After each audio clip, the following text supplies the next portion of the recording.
দেওয়া আছে ত্রিভুজ ABC এর বি কোণ 90 ডিগ্রি এবং AB সমান 5 সেন্টিমিটার, BC সমান 12 সেন্টিমিটার। তাহলে আমরা এই তথ্যের আলোকে একটা ত্রিভুজ আঁকবো, যেটা হচ্ছে সমকোণী ত্রিভুজ। সমকোণী ত্রিভুজ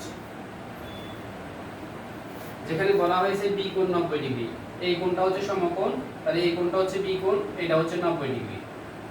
এবং আমাদেরকে বলা হয়েছে যে AB, তাহলে আমরা এখানে A দিলে হবে AB ইকুয়াল 5 সেন্টিমিটার, 5 সেন্টিমিটার বা 5 সেন্টিমিটার।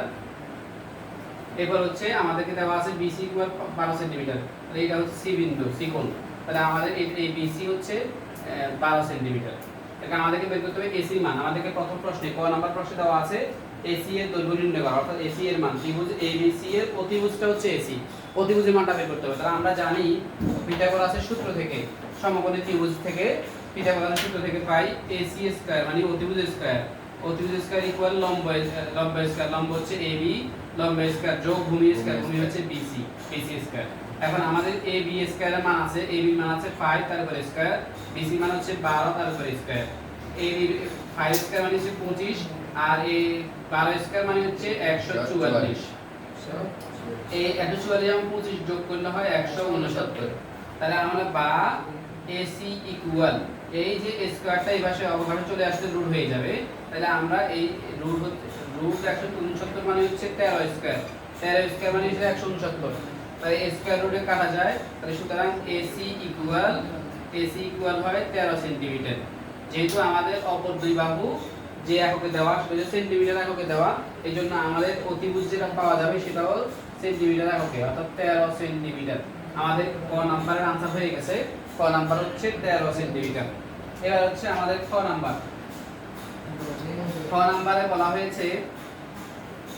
বলা হয়েছে যে সি কোণ যদি থিটা কোণ হয়, এই কোণটাকে থিটা কোণ ধরেছে, এটা যদি কোণ হয় তাহলে এই বাহু হবে লম্ব, আর BC বাহু হবে ভূমি এবং AC হবে অতিভুজ। হলে sin থিটা এবং cos থিটার মান নির্ণয় করতে বলছে। তাহলে আমরা এই যে সমকোণী ত্রিভুজ থেকে আমরা sin থিটার সূত্র পাই, sin থিটা ইকুয়াল লম্ব বাই অতিভুজ। লম্ব বাই কি? অতিভুজ। লম্ব হচ্ছে লম্ব বাই অতিভুজ, আমরা লিখলাম লম্ব বাই অতিভুজ। তাহলে লম্ব হচ্ছে আমাদের হচ্ছে 5, অতিভুজ হচ্ছে আমাদের 13 বা 13। তাহলে আমাদের sin থিটার মানটা বের হয়েছে।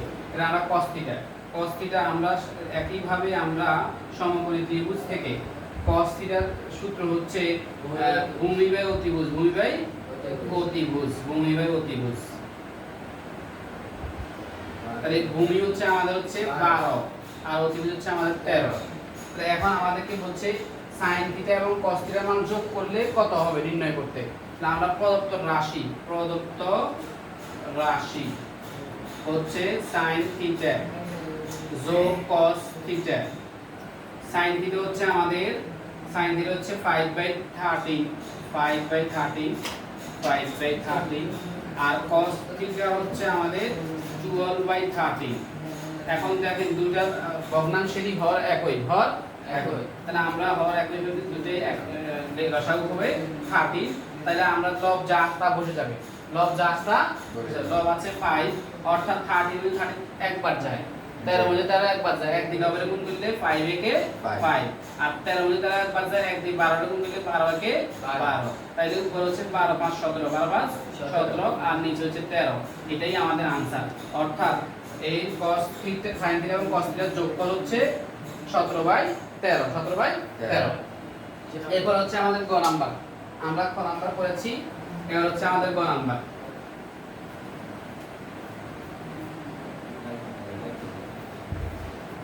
বলেছে উদ্দীপকের আলোকে দেখাও যে উদ্দীপকের আলোকে আমরা চিত্র আঁকছি, তো দেখাও যে sec স্কয়ার থিটা যোগ cosec স্কয়ার থিটা, অর্থাৎ বাম পক্ষ সমান ডান পক্ষ।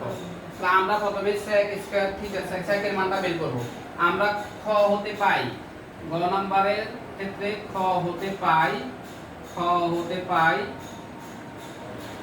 sin থিটা ইকুয়াল পেয়েছি আমরা লম্ব বাই অতিভুজ, অর্থাৎ 5/13। তাহলে আমরা জানি sin থিটার সূত্র হচ্ছে 1/cosec থিটা ইকুয়াল হবে 5/13। তাহলে শুধু cosec থিটা লিখবে, শুধু cosec থিটা হবে 13/5 এটা উল্টে যাবে। এটা কি যাবে? আমাদের এখানে কোসেকের মান ইয়া আছে জন্য আমরা কোসেকের মানটা বের করেছি। ঠিক আছে? একইভাবে আমাদের সেকের মানটা বের করতে হবে। আমরা খ হতে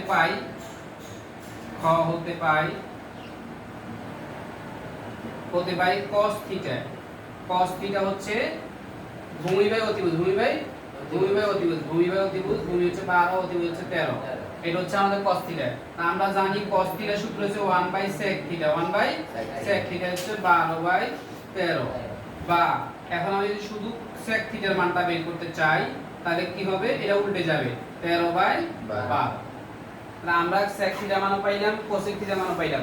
এটা আমরা পাই গেল বাম পক্ষের মান। বাম পক্ষ উদ্দীপকের আলোকে যে বাম পক্ষ ছিল sec square theta plus cosec square theta. sec থিটার মানটা হচ্ছে আমাদের 13/12 যোগ cosec তার উপরে স্কয়ার, যদি এখানে স্কয়ার আছে cosec থিটার মানটা হচ্ছে আমাদের 13/5 তার উপরে হোল স্কয়ার। এবার হচ্ছে আমাদের এই 13 স্কয়ার মানে 169, 112 স্কয়ার মানে 144 যোগ 5 স্কয়ার মানে 25 আর 13 স্কয়ার মানে 169। এটা আমরা লসাগু করব। কি করব? 169 এবং 25 এর লসাগু হবে অর্থাৎ গুণফল হবে 3600। তাহলে 136 মধ্যে 144 যায় 25 বার 25 দিলে হবে গুণ করলে হবে 4225 যোগ এবার হচ্ছে আমার এই 25 যায় 36 এর মধ্যে 144 দিয়ে 169 গুণ করলে হবে 24336। এবার হচ্ছে আমাদের 3600 এবং এই দুটো যোগফল হবে 28561। এটা হচ্ছে আমাদের বাম পক্ষের ফলাফল। এরপর হচ্ছে বাম পক্ষ হচ্ছে আমাদেরকে বের করতে হবে sec square theta into cosec square theta. তাহলে sec স্কয়ারের মান হচ্ছে আমাদের মান হচ্ছে 13/12 তার উপর হোল স্কয়ার, আর cosec স্কয়ার হচ্ছে 13/5 তার উপরে হোল স্কয়ার। এখন আমাদের 13 স্কয়ার উপর হচ্ছে 169, অর্থাৎ 13 দুটো গুণ করলে 169 আর 12 স্কয়ার হচ্ছে 144 যোগ না গুণ 13 স্কয়ার হচ্ছে 169 আর 5 স্কয়ার মানে হচ্ছে 25। এর হচ্ছে আমার দুইটা ভগ্নাংশ গুণাকারে আছে। গুণাকার থাকলে হর দুইটা গুণ হবে, গুণ হয়ে নিচে বসবে আর লব দুইটা গুণ হয়ে উপরে বসবে। তাহলে হর দুইটা গুণ করলে হয় 3600 আর লব দুইটা 169 গুণ 169 করলে হয় 28561। তাহলে দেখেন আমাদের ডান পক্ষের ফলাফল যা আসছে বাম পক্ষেও তা আসছে। তাহলে আমরা লিখব সুতরাং বাম পক্ষ সমান সমান ডান পক্ষ দেখানো হলো। আমাদেরকে বলে দেখানো হলো।